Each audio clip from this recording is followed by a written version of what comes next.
উত্তরাখণ্ডে হবে আজি মধুর কিঞ্চিত গান রামায়ণ সভা করে বসে আছেন আর চতুর্পার্শ্বে বসে রয়েছেন, চতুর্দিকে বসা রয়েছে। তখন এদিকে বশিষ্ঠ মুনি রাম সভায় এসে বলছে, রামচন্দ্র তোমার যে একটি অশ্বমেধ যজ্ঞ করেছিলে সৃজন, আর তুমি বলেছিলে যদি সেই যজ্ঞের পূর্ণাহুতি দিতে পারো তাহলে ধনুকবাণ ধরে আর যুদ্ধ করবে না কখন। কিন্তু সেই যজ্ঞ কালে তপোবনে দুটি বালকের সাথে হয়েছিল গুরুতর রণ, আজ তোমার সেই যজ্ঞ হলো না পূরণ। তাই আরম্ভ করিয়ে কার্য যে করে বিনাশ, পূর্বেরও সঞ্চিত ধর্ম সঙ্গে হয় তার নাশ। তাই তুমি হয়েছো পাপী, আর তোমার পাপের ফলে সমস্ত অযোধ্যাবাসীও পাপাচ্ছন্ন হয়ে গিয়েছে। কেননা দুটি বালকের শোনে রণ করে তুমি আর যজ্ঞ পূর্ণ করতে পারলা না। এটাই হলো পিতা পুত্রের রণ। তাই তোমাকে পুনরায় সেই যজ্ঞখানা করিতে হবে পূরণ।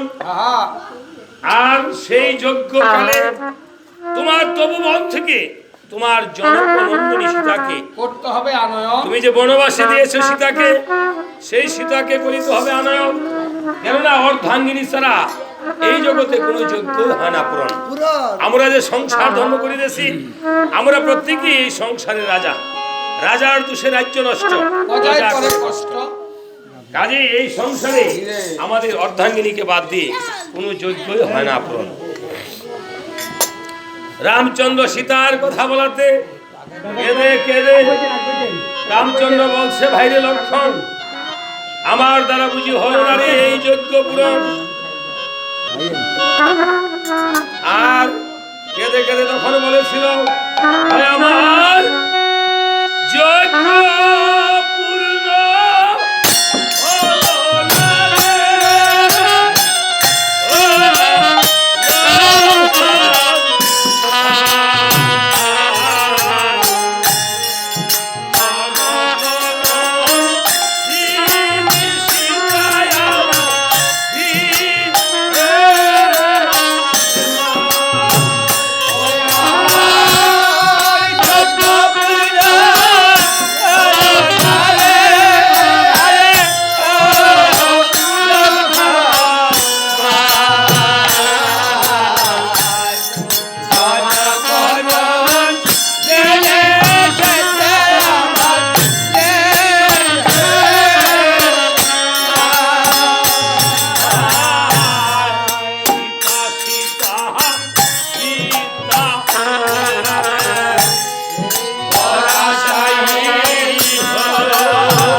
চলছে আর্তনাদ রুদন। এমন সময় স্বর্গ থেকে দেব শিল্পী বিশ্বকর্মা স্বর্ণ দিয়ে একখানা মায়া সীতা নির্মাণ করে দিয়েছে। আর সেই মায়া সীতাকে পেয়ে প্রভু রামচন্দ্র আসল সীতাকে ভুলে গিয়েছে। নিজ হস্তে করেছিল একটি পত্রে লিখন, অযোধ্যায় পুত্র দশরথ, তস্য পুত্র রাম লক্ষ্মণ চারি ভাতা মিলে করেছে অশ্বমের যজ্ঞের সৃজন। আসেন যত দেবগণ, মণিগণ, ব্রাহ্মণগণ, পাতালবাসী নাগগণ, সকলের এই যজ্ঞে করা হলো আজ নিমন্ত্রণ। নিমন্ত্রণ পেয়ে শীঘ্র চলে আসবেন অযোধ্যা ভবন, এসে মম বাসনা করিবেন পূরণ। এভাবে পত্রখানা করে লিখন, সুমন্ত্র সারথীর হস্তে করেছে অর্পণ। সুমন্ত্র হে, তুমি মূল প্রাণে চাও অন্তরযোগীর ভিতর নিমন্ত্রণ খানা করতে শীঘ্র চলে যাও। সুমন্ত্র করেছিল গমন, যাও কিভাবে? সুমন্ত্র চলে যায় রে।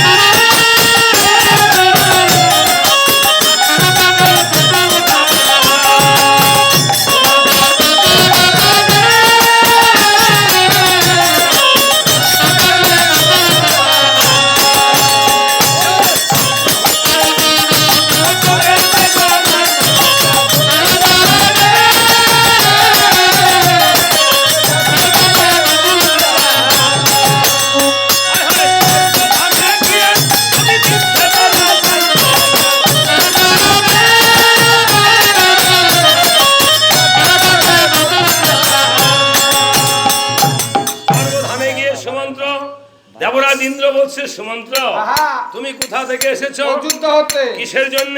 পত্রখানা পাঠ করে দেখো। পত্রখানা পাঠ করে দেখিবারে পায় রাজা রামচন্দ্র যেন অশ্বমের যজ্ঞে নিমন্ত্রণ করেছে দেখা যায়। পত্রখানা পাঠ করে মহাসন্তুষ্ট হলো। অযোধ্যায় যাবে বলে ওই যে তথা হতে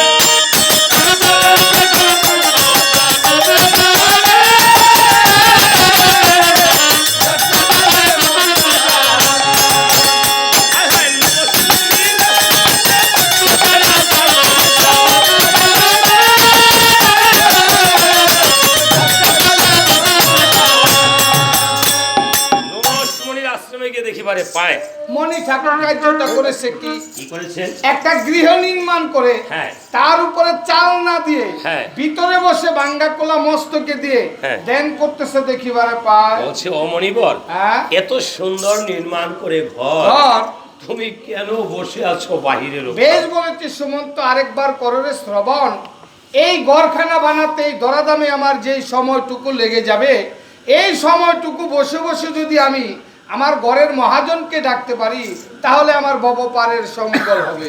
তুমি কি তোমার আয়ুষ্কালের কথা বলতে পারবে? এই তো ক্ষণকালের আয়ু নিয়ে এই ভব সংসারে এসেছি। তাই নাকি? হ্যাঁ। শুনে রাখ সুমন্ত্র, বলো। এই ঘর আর দেহ ঘরের মধ্যে কোনো পার্থক্যই নেই। এই ঘরে যখন মানুষ না থাকে এই ঘরের কোনো মূল্য থাকে না। আর এই দেহ ঘরে যখন প্রাণ পাখি না থাকে এই দেহ ঘরেরও কোনো মূল্য থাকে না। সুমন্ত্র রে, এই হাড়ের বন্ধন ঘর চামড়ার ছাউনি 32 নালে তারে দিয়েছে কিচুনি, 14 পোয়া চালের মাল নিরন্তর দক্ষিণ পাশে চাদোয়ারে আসা যাওয়া করে, আর উত্তর পাশে চাদোয়ারে মাল বাহির করে, পূর্ব পাশে চাদোয়ারে আছে, মধ্য পাশে চাদোয়ারে আছে, প্রেমের দড়ি বাঁধা দড়ি ধরে বসে আছে রামনারায়ণ, গোপনে গোপনে টেলিগ্রাফ চালায়। রাত 12টার পর, কিসের রাত 12টা? রাত 12টার পরে ফোন করলে গোবিন্দের নাম্বারে নেটওয়ার্ক বিজি চায় না গুছায়, সরাসরি গোবিন্দের দর্শন পাওয়া যায়। কথা কোন যায়? গোবিন্দের আবার নাম্বার আছে নাকি? এই জগতে সবারই মোবাইল আছে, নাম্বার আছে, তো গোবিন্দর নাম্বার থাকতো না? গত মাসে আমি বেতন দাবাইয়া গোবিন্দর একটা মোবাইল গিফট করছিলাম। গোবিন্দের অনেক গিফট করছেন না? যাক, গোবিন্দকে মোবাইল হলো, এই গোবিন্দের এই দেহটা হলো মোবাইল। আমাদের দেহটা হলো কন্ট্রোলিং পাওয়ারটা কার কাছে? গোবিন্দের কাছে, তাই না? হ্যাঁ, মোবাইলের যেমন আপনার মোবাইলের কন্ট্রোলিং পাওয়ারটা রয়েছে মোবাইল নেটওয়ার্কের মালিকের কাছে, ঠিক আমার দেহ নামক এই মোবাইলটা এটাই উনি বলছে এই দেহটা ভগবানকে সঁপে দেওয়ার নামে গোবিন্দকে মোবাইলটা কিনে দেওয়া, তাই না? গোবিন্দের মোবাইল নাম্বারটা কি গুসাই? 001632। ও বাবা, 001632। আপনি কি ইংলিশ বলতেছেন? কিছু ইংলিশ তো কম হয়ে যায়, দুইটা ভাস করে পরে আইছিল। হ্যাঁ, গান গাইতাম। দেখেন এখানে সিলেট অঞ্চলের লোকেরা কিন্তু অনেক শিক্ষিত লোক। আমার তো শিক্ষিত একজনে হয়তেন না, আমি অনেক উচ্চ শিক্ষায় উচ্চ তলায় লেখাপড়া করছি। তাই নাকি? তোমরা হাসছো না, শুনো খালি ওনায় কি বলে। হ্যাঁ হ্যাঁ, লেখাপড়া আমার করছো। কথাটি পরীক্ষা তাইবো দেখো, লিখতে রাখবা কথা। কোন ক্লাসে পড়ো? হ্যাঁ, তুমি কোন ক্লাসে পড়ো? ও আচ্ছা, ঠিক আমার আছে। তো একটিও নিচে দিত। আমি আপনি লেখাপড়া কতটুকু করছেন? আমি আইএবিএ খালে পাস করছি। আইএবিএ খালে পাস। আবার এমবিএ পাস করছি। আমি মাস্টারি করি, আমি করছি এমএ পাস, উনি করছে এমএ পাস। আমি তো বাংলার মাস্টার, ওনার ইংলিশ গুলি আবার তোরা বুঝি না। হ্যাঁ বুঝাই দেবো না। আপনারা ওনার ইংলিশ গুলি কোনো ডিকশনারি পাইতেন না। না ভাই তো না। উনি অল্প অল্প ইংলিশ বলবো, আপনারা আবার কোনো মাইন্ড করেন না। হ্যাঁ সামথিং সামথিং সামথিং সামথিং মানে অল্প অল্প। ও, সামথিং এর বাংলা অল্প অল্প।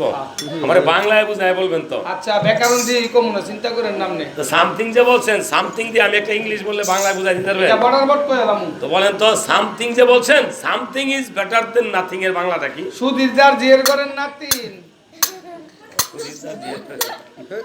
Something is better than nothing এর বাংলা হলো নাই নাই মামা। মামার তে কানা মামা বালা। এটাও জানি কুসাই। যাক, এই বলে বলছে সুমন্ত্র, আমাদের এই দেহের মাঝে আছে 18 মুকাম বিরাজিত। গীতার মধ্যে যেমন 18টি অধ্যায়, যেমন 18টি পুরাণ রয়েছে, 18 পুরাণ নবব্যাকরণ, হ্যাঁ, চারিবেদ, 3 লক্ষেরও অধিক তন্ত্র শাস্ত্র নিয়ে এই সনাতন ধর্ম গঠিত। এই দেহের মধ্যে দেহকে যে চিনতে পারে তাহার বাহিরে যেতে হয় না। গুরুকে যদি ধরা যায় দেহকে তাহলে চেনা যায়। এই দেহের মধ্যে চূড়ামণি ব্রহ্মবাসের স্থিতি, পাঠ মধ্যে মহাবিষ্ণু করণবসতি, চক্ষেতে কালা চাঁদ করিতেছে ধ্যান, নাসিকাতে নিত্যানন্দ মধু করে পান, কর্ণেতে চৈতন্য গোসাই হয়ে সাবধান, মুখেতে ভদ্রাক্ষ বসি 32 যুগান, জিহ্বাতে নারদ মুনি বাজায় কুণ্ডল, জিহ্বা নিচে বসি নদী গঙ্গা জল, আলো জিহ্বায় সরস্বতী, বামেতে শ্রীরাম, কণ্ঠ দেশে শ্রীগানায় বাহুতে বলরাম, এই হস্ত মধ্যে শ্রী গোবিন্দ দান অধিপতি। আপনি যাহা দান করিতেছেন, আজকে যাহা শ্রাদ্ধ মানে দান, তাই না? শ্রদ্ধার সহিত যা দান করা হয় তারই নাম শ্রাদ্ধ। হ্যাঁ, শ্রদ্ধার সহিত 1 টাকা দান করলে তারই নাম শ্রাদ্ধ হয়। কিন্তু কোটি কোটি টাকা খরচ করলো, যদি শ্রদ্ধা না থাকে বাবা মৃত ব্যক্তির উদ্দেশ্যে, এবং আপনারা যারা এসেছেন আপনাদের চরণ ধুলি যদি তারা না নেয়, তাহলে সেটা শ্রাদ্ধ হবে না। এবং শ্রাদ্ধের সর্বশেষ কীর্তন অনুষ্ঠান হলো এই রামায়ণ কীর্তন অনুষ্ঠান। শাস্ত্রে বলেছে যে স্বয়ং রামচন্দ্র যাকে পার করে এই ভবার্ণবে আর পাঠায় না তারে। কাজী আপনারা সন্তানদেরকে বলবো, এই চপলা রানী, আপনারা যাহাই দান করিবেন, এই ভক্তি দান করা, এটাও একটা ভক্তি নিবেদন করা। হ্যাঁ, এটাও একটা, সকল ভক্তদেরকে প্রণাম করিবেন, মায়ের জন্য প্রণাম করবেন, ভগবানের কাছে সর্বশেষ করিবেন, হে প্রভু আজকে আমি আমার মার জন্য, বাবার জন্য আমি কোনো কিছু করিতে পারি নাই, আমি এই ভক্তদের চরণগুলি নিয়ে তোমার নিকট এই প্রার্থনা করিতেছি, আমার মাকে তোমার শ্রীচরণে ঠাঁই দিন। সন্তানের প্রার্থনা কবু অপূর্ণ রাখে না ভগবান। আপনার মা কিন্তু আজকে চলে যান নাই, আপনাদের মা আজকে এই আসরে শাস্ত্রে বলেছে, হ্যাঁ, যে বলেছে কি, হ্যাঁ, মৃত ব্যক্তির আত্মা যতক্ষণ রামায়ণের সর্বশেষ ধ্বনি শেষ দেওয়া না হয় ততক্ষণ এই আসরে বসে থাকে, একটা সূক্ষ্ম দেহ ধারণ করে। যেমন আমরা জন্মের পূর্বে মাতৃগর্ভে একটা সূক্ষ্ম দেহ ছিলাম না, হ্যাঁ, কিন্তু যেদিন জন্মেছি সেদিন বলে যে তার জন্মদিন। আসলে জন্মদিন কোনটা? যেদিন পিতার বীজে আমার মাতৃগর্ভে যেদিন জন্ম হয়েছিল সেদিন জন্মদিন। যেদিন হয়েছে এটা তো হওয়ার দিনে নেই, পালন করে জন্মদিন। আমার এক নিমন্ত্রণ করেছে জন্মদিনের, আমি কই বাবা এটা কি জন্মদিন না হওয়ার দিন? জন্মদিন আসলে কোনটা কেনা কে জানে, তাই না? তাই এই জগতে আপনাদের মাও সূক্ষ্ম দেহ ধারণ করে বসে আছেন। আপনাদের মায়ের জন্য আপনারা প্রার্থনা করিবেন, যতক্ষণ সীতা দেবী নিজে পুত্রদের এই শ্রাদ্ধের দিনে যে রূপ ধরবে এই রূপটা জীবিত থাকতে রেখেছিল। আর সীতা দেবী বলেছিল, বাবারে আজকে তারা যেমন লক্ষ্য স্বরূপ বসে আছে 2টি ভাই, বাবারে এই রূপটা এই জীবিত থাকতে কোনো মা বা বাবা দেখিবে না, দেখবে এই রূপটা।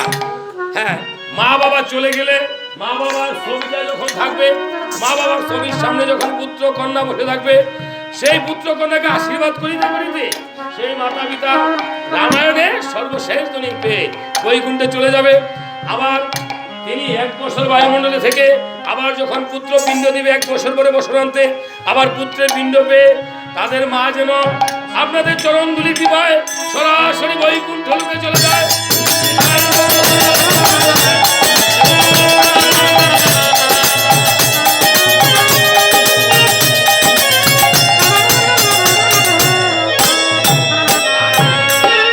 তাই বলেছে আপনারা যাহা দান করবেন মার নামে, পারলে এই রামায়ণ কীর্তনে হ্যাঁ বস্ত্র, গীতা, পৈতা বা যে কোনো জিনিস কীর্তনিয়াকে বায়ান গায়নকে আপনারা দান করবেন বা টাকা পয়সা যতটুকুই পারেন।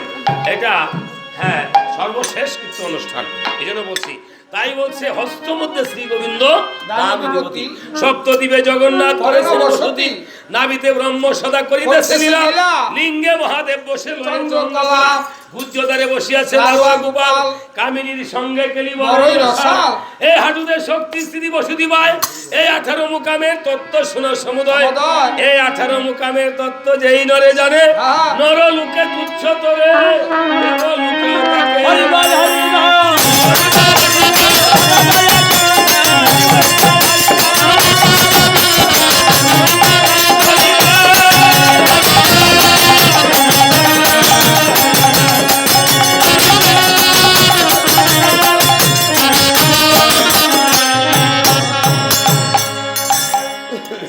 তাই বলছে মণি ঠাকুর, আমি তোমার আয়ুষ্কালের কথা জানা হলো না। বলছে সুমন্ত্র, আমার আয়ুষ্কালের কথা শুনে রাখ। আমার যখন সাধনা করিতে করিতে 10,000 বছর যখন হয়ে যাবে কর্তন, সেদিনই জানবি সুমন্ত্র আমার এই দেহ থেকে হবে একটি লোম পতন, আর আমার স্বর্গ থেকে হবে ইন্দ্র পতন। এভাবে যখন আমার সমস্ত শরীরের লোম ঝরে যাবে, সেদিন জানবি সুমন্ত্র আমার এই দেহ থেকে প্রাণবাসী যাবে না করে। সুমন্ত্র নিমন্ত্রণের পত্রখানা দিয়েছে, পত্রখানা পেয়ে মহাসন্তুষ্ট হলো। অযোধ্যায় যাবো বলে সুমন্ত্রকে বিদায় করে দিল। কথা হতে সুমন্ত্র করেছে নিমিষে দুর্বাসা মণির আশ্রমে গিয়ে দিচ্ছে। দুর্বাসা মণির আশ্রমে গিয়ে দেখিবারে পায় মণি ঠাকুর ধ্যানমগ্ন অবস্থায় রয়েছে দেখা যায়। মণি ঠাকুরকে ডাকতেছে, এই মণি ঠাকুর। মণি ঠাকুরের ধ্যান ভাঙছে না। মণি ঠাকুরদেরকে সুমন্ত্র তো একটু আমার মতন বোকা, বুঝেন না? আমি হইলাম এই জগতের সবচেয়ে বড় বোকা। সুমন্ত্র বলছে যে মণি ঠাকুরকে কিভাবে ধ্যান ভাঙানো যায়। আবার ডাকতেছে, এই মণি ঠাকুর। এই তোমার কি বধির হলো নাকি?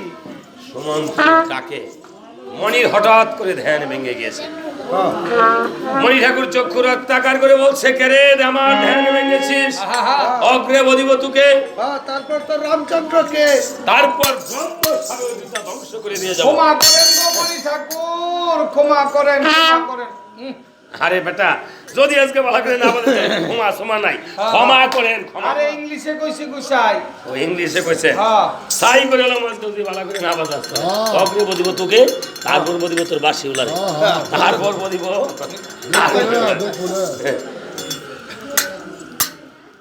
আমি মণি ঠাকুর আমার রাগ দেখছিস তো। এই বলে দেখিবারে পায় সুমন্ত্রের হস্তে যেন নিমন্ত্রণের পত্র দেখা যায়। বলছে সুমন্ত্র, আরে নিমন্ত্রণ নিয়ে এসেছিস? আগে কইতি না আমরা নিমন্ত্রণ পাইলে তো 2-3 দিন আগে তো ভাই খাওয়া দাওয়া সব সাইডে দেই। ও তাই, আলাদা লয়ে এলো নিমন্ত্রণ পাইলে 2-3 দিন আগে খাওয়া দাওয়া। হ্যাঁ পরের ভাই খাই দেখেই তো আমরা ভালো আছি একটু স্বাস্থ্য করতে, তাই নাকি? হ্যাঁ তবে সুমন্ত্র, হ্যাঁ তোকে আমি কিন্তু ক্ষমা করে দিলাম। হ্যাঁ যদি তো ইন্দা আমার একটু বাড়াই টাড়াই দেশ। কিসের দক্ষিণ? আরে দক্ষিণান তো টাকা পয়সা মানটি করি। টাকা পয়সা? হ্যাঁ হ্যাঁ হ্যাঁ এটা বাড়াই টাড়াই দিলাম মনটা বালাতে। হ্যাঁ আসলে অনেক দূরে আসছেন, হ্যাঁ টাকা পয়সা বাড়ায় টাড়াই দিব। আরে এইটার চিন্তা করেন না, অন্য চিন্তা করেন আপনি। এই জগতে টাকা হইলো সবকিছু, আবার টাকা কিছুও না। তবে সুমন্ত্র যাক, আমাকে কিন্তু বস্ত্র দিতে হবে। হ্যাঁ সবকিছু বস্ত্রের মূল্য দিছে বাড়িওয়ালা, চিন্তা করেন না। আমাকে এক জোড়া নারকেল দিতে হবে। এটা অনেক দাম, আমগো দেশে 160 টাকা জোড়া নারকেল, আমরা রোজ তেমতে দিতাম কি লাগিয়া। এই দেশে কিনে দেবো না আপনাদের। তাই যাক, তারপরে ও বুদ্ধি টুদ্ধি তো দিচ্ছে বাড়ায় না। এইভাবে বলছে সুমন্ত্র, তুমি তো ব্রাহ্মণদের নিমন্ত্রণ শিখো নাই। হ্যাঁ ব্রাহ্মণ ব্যতীত ব্রাহ্মণের নিমন্ত্রণ হয় না। তুমি অযোধ্যায় করে যাও গমন। আমি যোগ বলে 60,000 মণি ব্রাহ্মণদেরকে করে দিব নিমন্ত্রণ। মণিগণ, ব্রাহ্মণগণ, দেবগণ, পাতালবাসী নাগগণ, সকলদেরকে আমি যুগ বলে করে দেব নিমন্ত্রণ। বাবা আমার পরে পরেই কাজ হয়ে গেল দেখা যায়। সমন্ত্র ভাবে মনে মন মণি ঠাকুর কেউ যেন বাদ করে না, একজনও বাদ থাকতো না গুসাই। সমন্ত্র ভাবছে আমার বুঝি কাজটা ভালোই হলো। সহজ। শুধু ভক্তগণ, এই যে সামনে ফাঁকা রাখছেন, এটা কাদের জন্য ফাঁকা রাখছেন আপনারা? আপনারা যদি না গায়ে বন, পিছনে যারা আসে তারা পিছনে বসে, তারা তার সামনে বসে না। বাড়ির মানুষ ওই বসে না, ওই হ্যাঁ। যে আপনারা যদি আসরে এসে না বসেন, এটা একটা আসর, এটা একটা স্কুলের মতো, এটা একটা প্রেমের স্কুল। প্রেম ছাড়া ভগবানকে, হ্যাঁ ভগবানকে তো পাওয়া সম্ভবই না। ভগবানের সান্নিধ্য অর্থাৎ ভগবানের যে কৃপা, এটা পাওয়া সম্ভব নয়। এই আমরা বাড়ির মানুষ ট্রেন নেব, যেমন ওই যে বাড়ির মানুষ একটা, আমি যে শিক্ষক মানুষ, আমি এই জন্য স্কুলের কথাই বলি। একটা স্কুলে আপনি ফার্স্ট বেঞ্চ খালি রেখা কখনো ছাত্ররা লাস্ট বেঞ্চে বসে না। ফার্স্ট বেঞ্চ খালি রেখে কি 2-3 বেঞ্চ খালি রেখে পিছনে বসে, ফার্স্ট বেঞ্চে আগে বসতে হয়। এবং যারা যারা পাকা পাকা ছাত্র, পাকা পাকা ভক্ত, তারা হ্যাঁ আগে বসে। অনেক মায়েরা পিছনে পিছনে খালি বসতে চায়, ওই খালি কিচ্ছু নেই, জোয়ার দিত, উলুদনি দিত। আমরা করে দেশ জোকার রে কি কয়, জোকারই কয়, উলুধ্বনি কয়, জোকার কয় না। আমরা দেশ উলু কয়, উলু উলু উলু কয়। তো যারা উলুধ্বনি না জানেন, অনেকে আছে না, 2-1 জন জানে না, তারা এইখানে দিতে চেষ্টা করবেন। এটা কোনো লজ্জা নয়, ঘৃণা, লজ্জা, ভয়, হ্যাঁ 3 থাকিতে সাধন হয় না। আসরে আইসা কোনো ঘৃণা আছে বাবা, কোনো লজ্জা আছে, কোনো ভয় আছে? এখানে আমি বলছি যে এটা প্রভুর নাম কীর্তন। উলুধ্বনি দিবেন, হরির ধ্বনি দিবেন। হরির ধ্বনি হাত উঠিয়ে দিতে হয়। আপনারা জানেন আমার চৈতন্য মহাপ্রভু নিত্যানন্দ প্রভুর হাত দুটি কোথায় বাবা? উপরে। কেন উপরে রেখেছে? ভক্তগণ বলেছিল, প্রভু আপনাদের এই পুণ্যভূমিতে প্রভুর আগমন, তাই না? এই ছেলেটে শ্রীহটে, তাই আপনারা অনেক পুণ্যবান, পুণ্যভূমি আপনাদের বৃহত্তর সিলেট, পঞ্চতত্ত্বের জন্য। হ্যাঁ, কেননা আবার ইসলাম ধর্মের দূষিত পুণ্যভূমি এই ছিলেটে শাহজালালের মাজার। আমরা ভ্রমণ করতে আসি, আবার আমরা ধীরাই সুনামগঞ্জে এদিকেও ভ্রমণ করতে আসি তীর্থক্ষেত্রে। বলেছে আমি হাত উপরে রেখেছি, যদি আমার ভক্তগণ না উঠায়। ভক্তগণ হাত উঠিয়ে বলছে, প্রভু আবার নামাও। বলেছে না, পিছনে যারা আছে তারা যদি না উঠায়। তারপর বলেছে এবার তো পিছনেরা উঠাইছে, কেন তুমি নামাও না? বলেছে হে ভক্তগণ, যারা মায়ের পেটে আছে তারা যদি না উঠায়। আমার প্রভুকে জিজ্ঞাসা করেছিল মহাপ্রভুকে হরিদাস, যে প্রভু তুমি যে হাত উঠিয়ে রাখো, হাত উঠালে কি হয়? বলছে হরিদাস, তোর তো নাম হরিদাস, এই হাত উঠালে এই হরির নাম মধুমাখা হরির নামে পরিণত হয়। বলে না, গান গান না, একবার বলে মধুমাখা হরির নাম। এই হরির নামে কোথায় মধুমাখা আছে?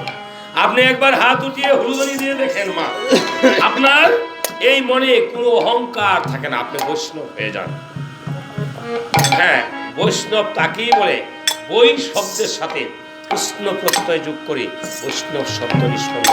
বৈষ্ণব শুধু আমার মতন এই তিলক পড়লে, মালা গলায় দিলে বৈষ্ণব হয় না বলে। বহিরঙ্গ থাকিতে হয়, অন্তরঙ্গ ভাব থাকিতে হয়। বৈষ্ণবের চোখের জল চোখের মাঝখান দিয়ে পড়ে। কেন?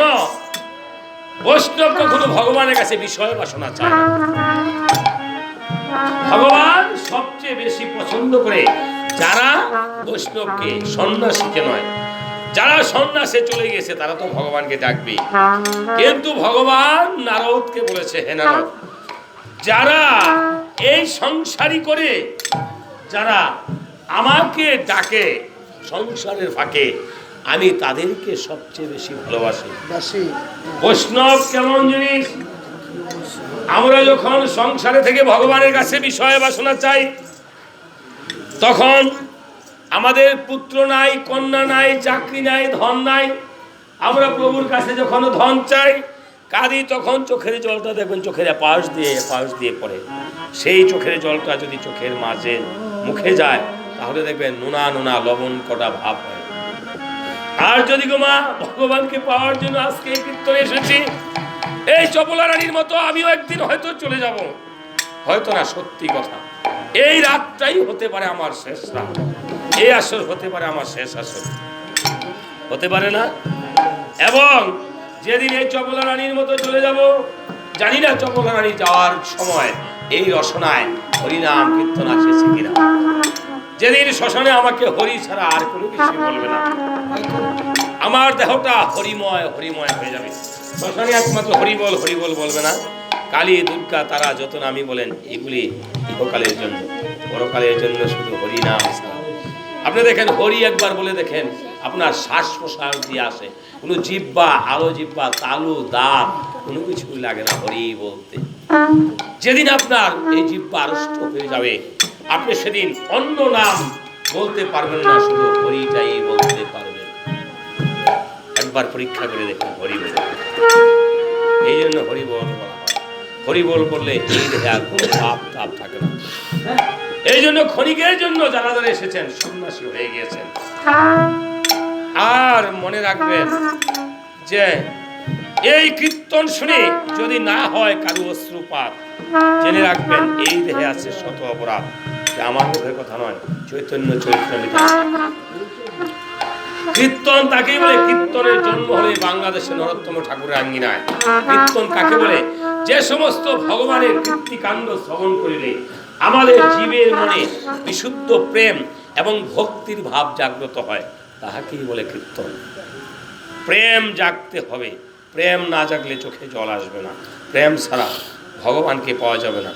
শুধু মীরাবাই বলেছিল তুলসীর মালা গলায় দিয়ে যদি ভগবানকে পাওয়া যেত, তাহলে মানুষ তুলসীর মালা গলায় দিয়ে বসে থাকতো তুলসী গাছ তুলে। বিনা প্রেম সে নাহি মিলেঙ্গা নন্দ নন্দন। প্রেম ছাড়া, প্রেম জাগ্রত হলেই এই আলিঙ্গন হয়, আর সেই আলিঙ্গনের ফলে হ্যাঁ ভগবত দর্শন হয়। তাই বিষয় বাসনা নাচে আজকের জন্য একটু ভগবানের কাছে যদি কাঁদেন, হে প্রাণ গোবিন্দ হরিনারায়ণ, যেদিন আমি এই চপলা রানীর মতো চলে যাব, আজকে এদিনের জন্য কাঁদছি না, যেদিন আমি চলে যাব সেদিন যেন আমি তোমার নাম গুণগান গাইতে গাইতে যেতে পারি। তাহলে দেখবেন চোখের এই জলটা চোখের মাঝখান দিয়ে আসবে। আর যদি দুপুরে চোখের জল চোখের মাঝখান দিয়ে আসে, তাহলে মনে রাখবেন এই চোখের জল একদিন আপনার পারের কই হিসাবে হয়তো চলে, এই পারের কই হিসাবে ভগবান পার করতে পারে। তাই সবাই একবার হাত উঠিয়ে বলেন হরি বল। মায়েরা হুলুদুরি করেন, সবাই বলেন হরি বল।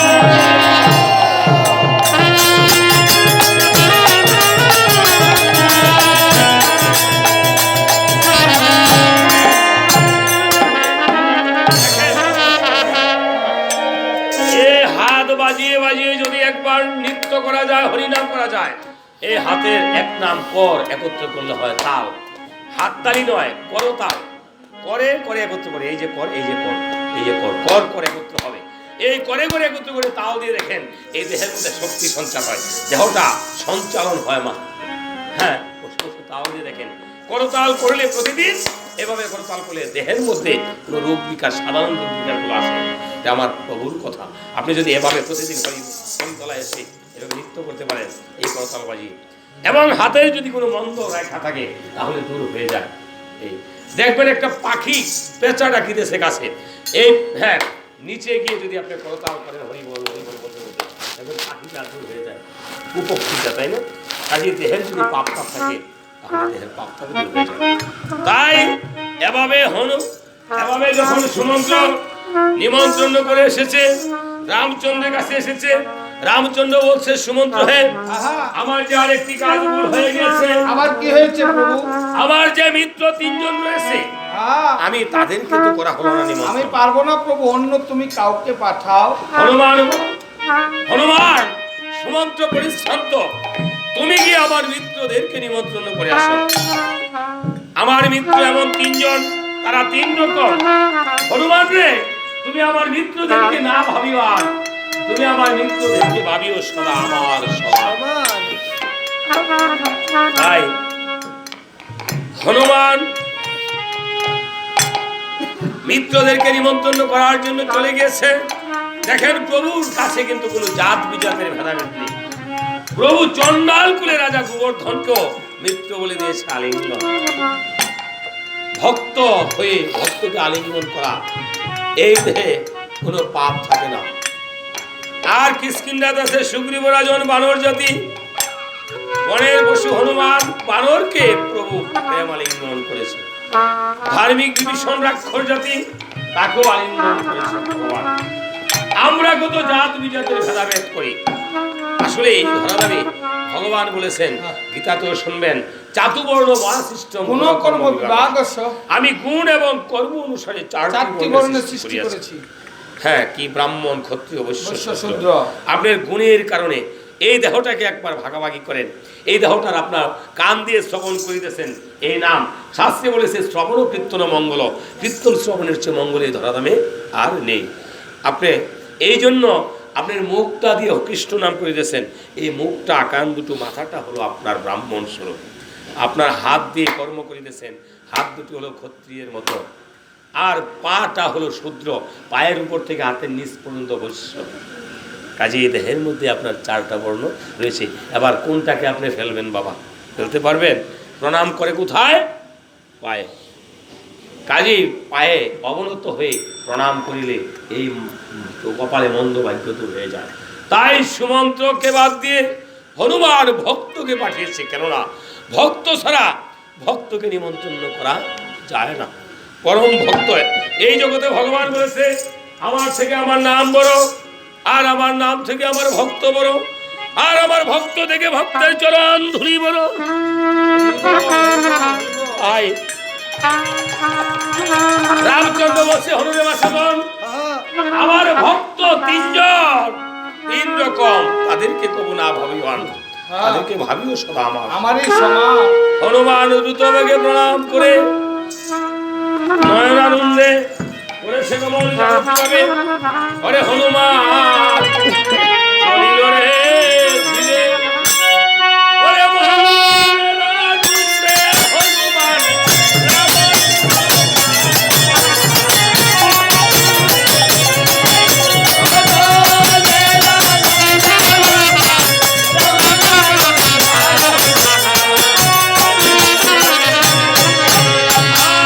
রামচরণে প্রণাম করে বাবা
শতভাগে যায় হনুমান ভাবে মনে মন নিমিষেতে কিষ্কিন্ধাতে গিয়ে দিচ্ছেন দর্শন কিষ্কিন্ধাতে সুগ্রীব রাজন বলছে হনুরে বাছা দল তুমি কোথা থেকে এসেছো অযোধ্যা হতে কিসের জন্য পত্রখানা পাঠ করে দেখো। পত্রখানা পাঠ করে দেখিবারে পায় রামচন্দ্র যেন নিমন্ত্রণ করেছে দেখা যায় অশ্বমের যজ্ঞের পূর্ণাহতি দিবে বাবা বাহ পত্রখানা পাঠ করে মহাতো সন্তুষ্ট হলো, অযোধ্যায় যাব বলে হনুমান তথাহত হনুমানকে বিদায় করে দিল। তথাহতে হনুমান করেছে গমন আমার নির্মিষে লঙ্কায় যেয়ে দিচ্ছে দর্শন হাহা লঙ্কাতে ধার্মিক বিভীষণকে করে করে নিমন্ত্রণ তথাহতে করেছে গমন গমন নিমিষে সনকপুরে গিয়ে দিচ্ছে দর্শন দর্শন সনকপুরে গিয়ে দেখিবারে পায় নারার ঘর, নারার বেড়া, নারাদা সাত করা, নারাদা চতুর্দিকে বাউন্ডারি করা, তার মাঝে লম্বা লম্বা কাইকা মাছের শুট কি হলারা কিসের কাইক্যা মাসে সুটকিলারা গুসাই নদীর ভার তো কাইকা মাছ ধরে আর খালি রই দৌ গায়।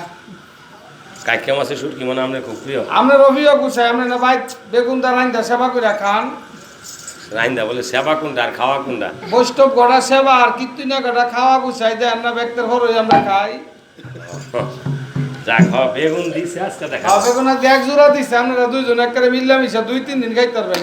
2 কেজি দিলে নে ভালো হতো আর দিয়া দিব না, 2টা জন দিছে বাড়িওয়ালার মন বালা, আমরা চাইলে 2-4টা দিয়া দিত না রে।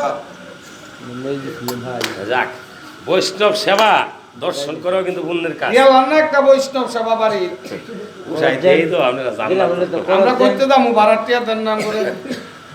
এই বলে হনুমান গিয়ে দেখিবারে পায় রাজা গোবর্ধন চন্ডাল কুলে জন্ম নিল। আসলে বাবা চন্ডাল বলতে কোনো ভাষা নেই, না চন্ডাল হইছে মানুষের ব্যবহার। এটা হলো আমরা বলি কীর্তনিয়ারা চন্ডাল বলতে কোনো ভাষা নেই রামায়ণে।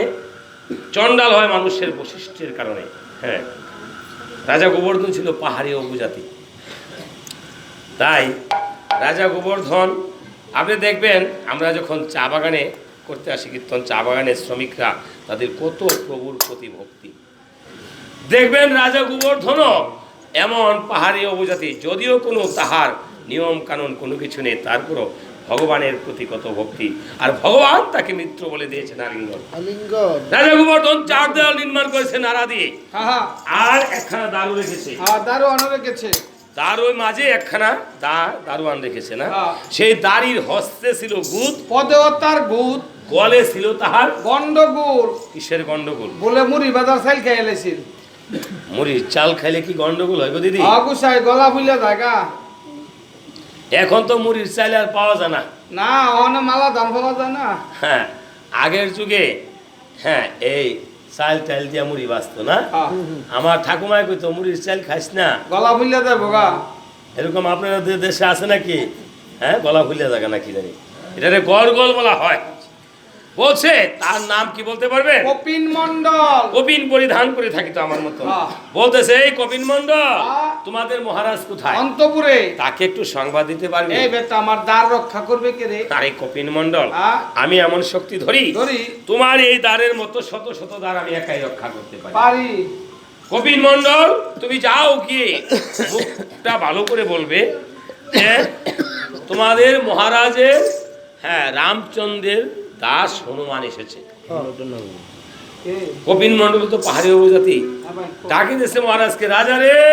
ওই কি রে হনুমান ভাবছে যেমন তাদের রাজা তেমন তাদের প্রজা, প্রজায় ডাকছে রাজা রে, রাজায় বলছে কি কি রে? রাজা গোবর্ধন কিছুক্ষণ পরে সে বলছে কপিন মন্ডল হ্যাঁ। আমায় দেখেছো বুঝি? হ্যাঁ দেখেছিলাম। হ্যাঁ, কেন ডেকেছ?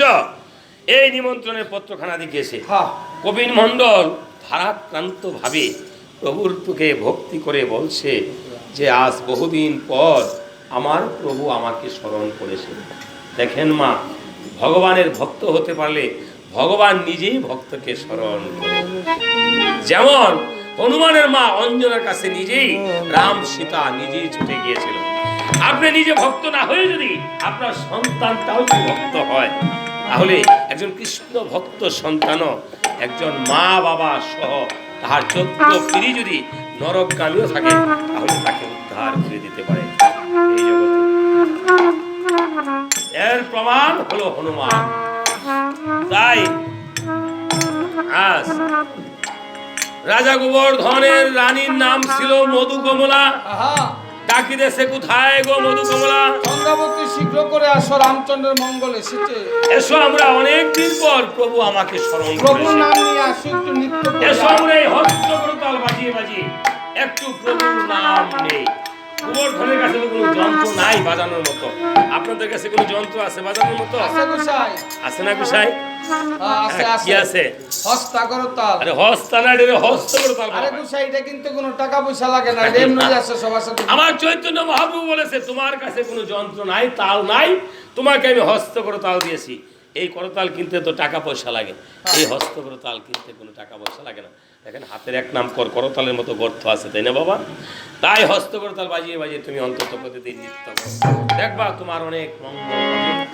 তাই সবাই গোবর্ধনের মতো আমরা সবাই হাতগুলি বাজাবো এবং কীর্তন করিব। সবাই সবাই বাজাবেন তো নাকি একটু? বাজামো বাজামো। হ্যাঁ, যদি না বাজান তাহলে কিন্তু ভগবানের কাছে ঠেকা থাকবে না, আমার কিছু করার নাই। হ্যাঁ, বাজাবেন? হ্যাঁ, ঠিক আছে। যারা যারা বাজাইবেন তারা একটু হাত উঠিয়ে বলেন হরি বল। বাহ, বাহ, বাহ, বাহ। বাহ, প্রভু তুমি সকল ভক্তগণে মনোবাঞ্ছা পূর্ণ করে দিও। সবাই যেন তোমার নামে করে গুণগান কীর্তন গোবর্ধন রাজার মতো হয়। আজি রামের মঙ্গল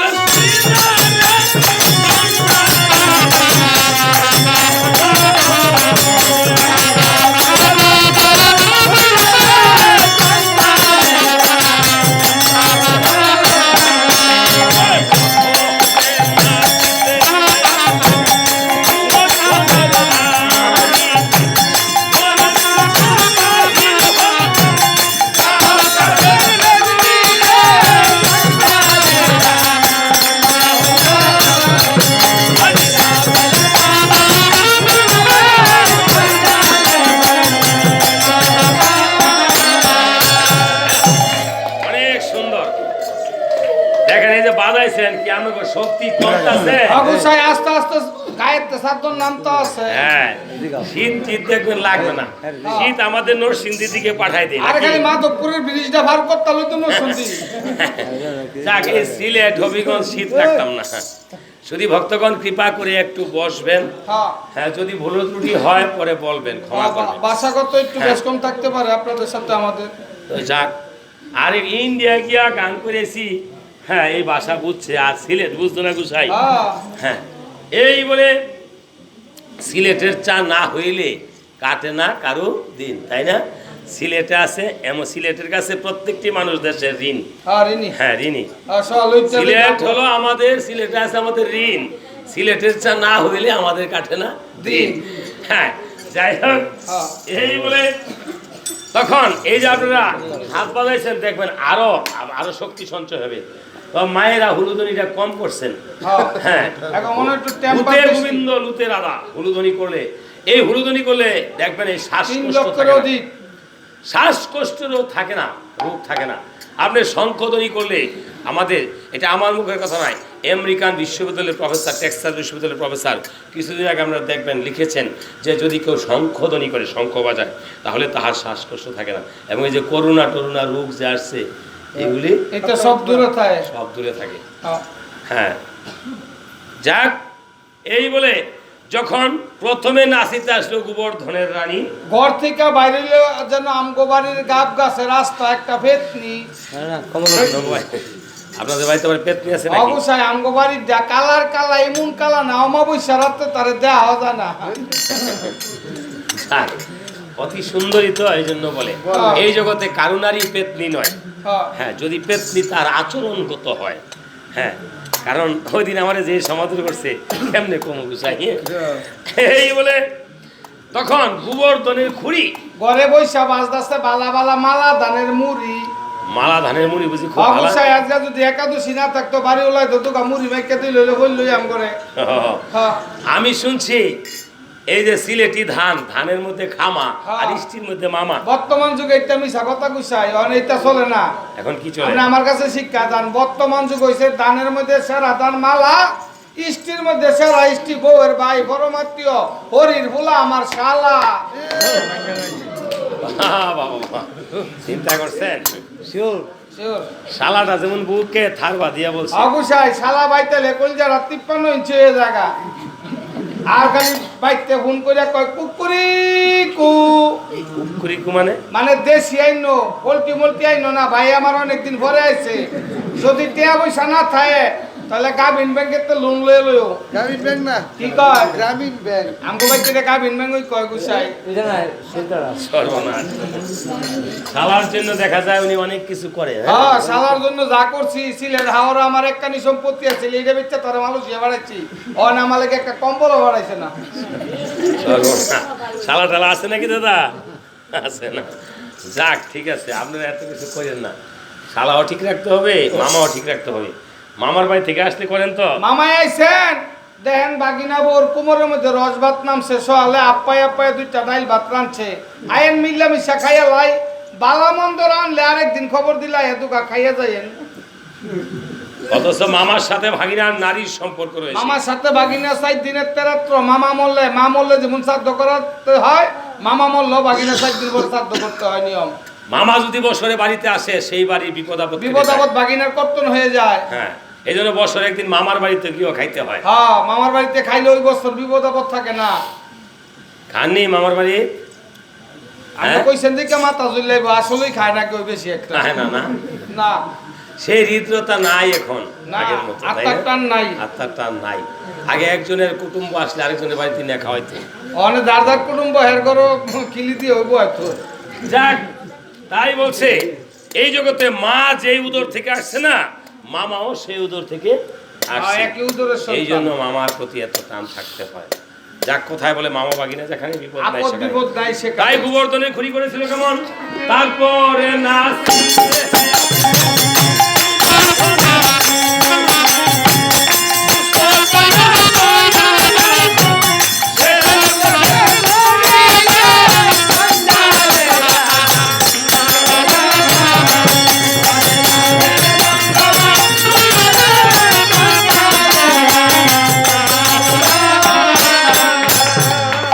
এইভাবে গোবর্ধন তারা করিতেছে আনন্দ কীর্তন নৃত্য আহা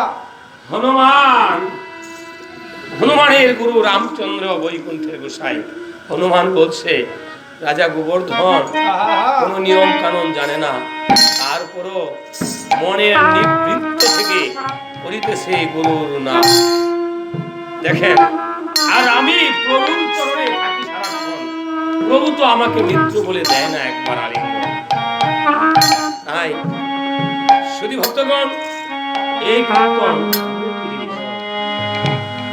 গোবর্ধনকে গিয়ে হনুমান বলছে মহারাজ আপনি এমন কি পুণ্য করেছেন যেই পুণ্যের বলে ভগবান আপনাকে মিত্র বলে দিয়েছে আলিঙ্গন আলিঙ্গন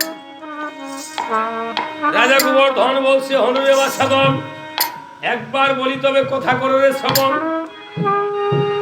আমি আমার পিতার অভিসম্পাদে আজ এই ধরাধামে আমি চণ্ডাল কুলে জন্ম নিয়েছি আমার পিতা ছিল বশিষ্ঠ মুনি এই জগতে বাবা পিতা মাতা এমন একটি ধন পিতা মাতা কাউকে অভিসম্পাদ করে না কখন কিন্তু তারপরে যদি কোনো আঘাত এসে যায় মনে মনে তখন ভগবানের কাছ থেকে অভিসম্পাদ এসে যায় এই পিতা মাতা আমাদের কত কষ্ট করে লালন পালন করে আমরা পিতা মাতার ঋণ কখনো শোধ করিতে পারি না তারপরও যত কষ্টই দেই না কেন পিতা মাতা আমাদেরকে কখনো অভিসম্পাদ করে না অনেক সময় বড় বাড়ি সুন্দর নারী সুন্দর গাড়ি টাকা পয়সা টাকা করি মা বাবাকে আপনাদের চরণের কৃপায় আমরা বিভিন্ন জায়গায় যাই অনেক বড় বড় শিক্ষিত সন্তানেরও পিতামাতার বৃদ্ধ হয়ে গেলে খোঁজ নেয় না একদিন তো সন্তানের উপরে নির্ভর করতে হয় তাই না কেননা কখন যে আমার কি হয়ে যায় নিতাই গৌর হরি বলে দেখবেন একদিন এই হাত থাকবে এই হাত দিয়ে আমি হয়তো মুখে অন্ন তুলে খেতে পারিব না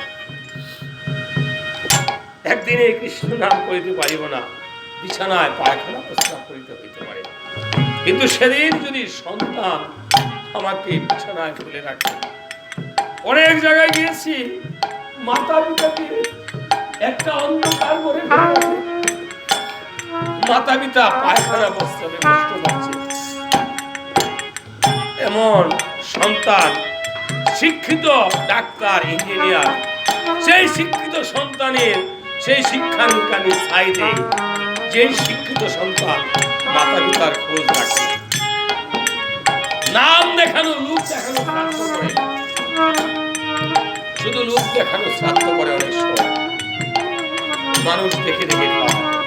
তাই আজ রাজা গোবর্ধন বলছে, ওরে হনুমান, হনুরে আমি পূর্ব জন্মে ছিলাম বশিষ্ঠ মণির পুত্র, আমার নাম ছিল বামদেব, আর বশিষ্ঠ মণি ছিল রাজা দশরথের পুরোহিত। একদিন রাজা দশরথকে বশিষ্ঠ মণি এসে বলছে, দশরথ আগামী কল্য তুমি 3 দিবস তুমি রাজকার্য করবে না, কেননা তোমার হস্তে 2টি ব্রহ্ম হত্যা আর একটি নারী হত্যা লেখা রয়েছে, দেখা যায় আপনার কি কি ভাগ্য রেখা আছে, আপনার কি কি হবে আপনার কুষ্ঠিতে লেখা থাকে। পুরোহিত কিন্তু এগুলি বলে দেয় জন্ম হলে, যদি সত্যিকারের পুরোহিত থাকে। হ্যাঁ, কেননা এই সর্বকর্মে করে হিত তিনি হলেন পুরোহিত। তাই বশিষ্ঠ মুনি যখন দশরথকে এইভাবে বলে দিয়েছে, রাজা দশরথ মহাচিন্তায় পড়ে গিয়েছে, ব্রহ্ম হত্যা নারী হত্যা হলে আর তো আমার রক্ষা নেই। রাজা দশরথ অমনি বনে চলে গিয়েছে। রাজা তো যে আমি রাজকার্যে বসবো না, রাজকার্যে বসলে যদি ব্রহ্ম হত্যা নারী হত্যা হয়, আমি বনে চলে যাব। ভাবিতে চিন্তিতে করেছে গমন, নিমিষে শ্রীফলের বনে গিয়ে দিচ্ছে দর্শন। শ্রীফল জানেন তো বাবা কোন ফল? বেল। হ্যাঁ, না বুঝতে বলবেন।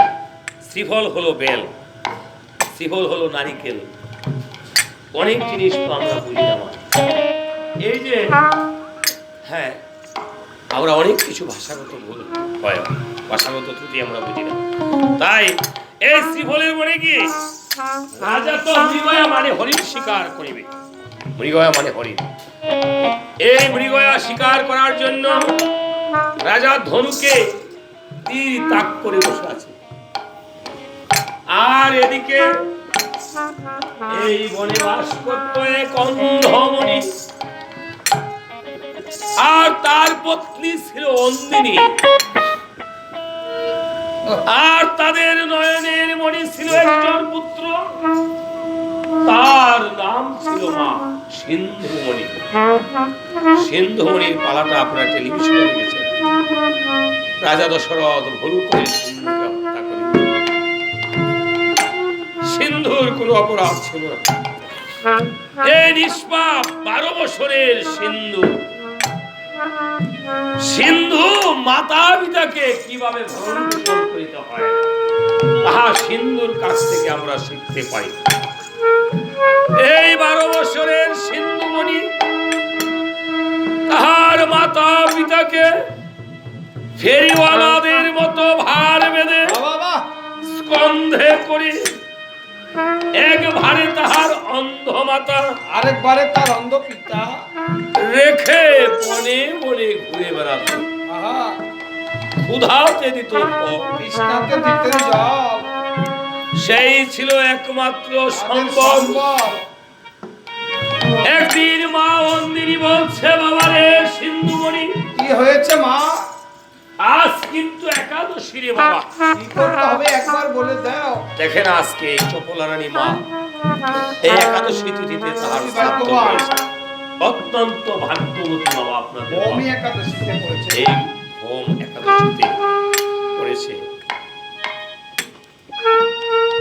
এই ভূম একাদশী কেউ বলে ভিনি করেছে, কেউ বলে ভোলানাথের আরেক নাম ভোম, এই জন্য ভোলানাথ করেছে। আর এই একাদশী এমন একটি জিনিস, একাদশী মানে একাদশটি ইন্দ্রিয়কে সংযত রাখা। 10 ইন্দ্রিয়ের রাজা হলো মন, মনকে নিয়ে একাদশটি ইন্দ্রিয়। এই একাদশটি ইন্দ্রিয়কে সংযত রাখার নামে একাদশী। কিন্তু আমরা ফলদশী, রুটিদশী, অনেক কিছু আটাদশী করি, কিন্তু একাদশী আমার জীবনে আর বুঝি হলো না। একাদশটি ইন্দ্রিয়কে সংযত হলো না।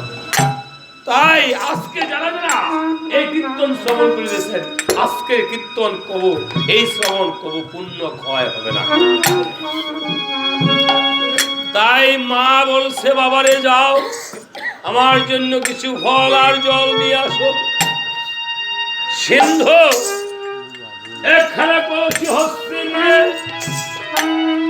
সরজ নদীর ঘাটে গিয়ে যখন জল ভরিতেছিল, জল ভরিতে যখন বুকু হচ্ছিল, রাজা দশরথ ভাবছে এই বুঝি জলপান করতে এসেছে হরিণী। আমি ধনুকে সপ্তমেধি বাণ ছেড়ে দেই। আর দশরথ করেছিল কেমন, ওই আগুন